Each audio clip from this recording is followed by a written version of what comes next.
Во Општинската организација на Црвен крст денеска малку поневообичаена, поретка акција се одвива за наши прилики, за кавадарци. Контрола, бесплатна контрола на слухот за граѓаните кои се заинтересирани тоа да си го проверат. Кажете ни за каква активност се работи?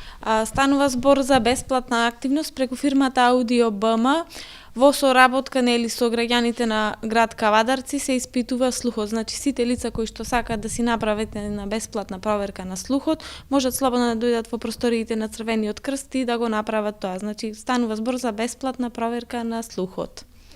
Со апарати, добро? Да, со апарати, значи испитувањето на слухот се извршува во принцип со аудиометар, се стават слушалки на увото на пациентот, се пуштаат сигнали на одредени фреквенции и тој реагира во однос како слуша, нели. Нормалниот слух се протега од 20 до 30 децибели, се што е под тоа се дефинира веќе како оштетување на слухот. Имаме ли оштетување на слухот во Кавадарци? Па прилично има, меѓутоа дел од граѓаните не се запознаени со своите права, нели, како треба да постапат ако имаат некаква проблематика во однос на слухот и разбирањето на говорот, зашто нели пред се, за да се разбери говорот, треба да слушаме добро. Ако не слушаме добро, по автоматизам значи дека не може да се разбере ни говорот. Која целна група утринава дојде кај вас? Утринава претежно беше постара популација, односно пензионери, меѓутоа имаше и дечиња од посебната паралелка во Кавадарци. Кај нив веќе има слушна амплификација на одреден дел, зашто сметале дека не може да се стави слушен апарат за да се подобри комуникацијата, не ставиле.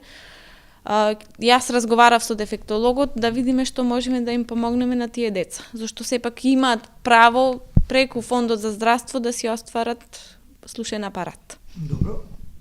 Кои занимања се опасни или лоши за слухот? Каде треба да внимаваме според вас? Треба да се внимава многу во однос на занимања оние кои што се изложени на претежно на бучава, исто така треба да внимаваат на својот слух и оние кои генетски имаат во својата фамилија, некој што има со слушно оштетување, зашто знае слухот да по генетска линија да опадне исто.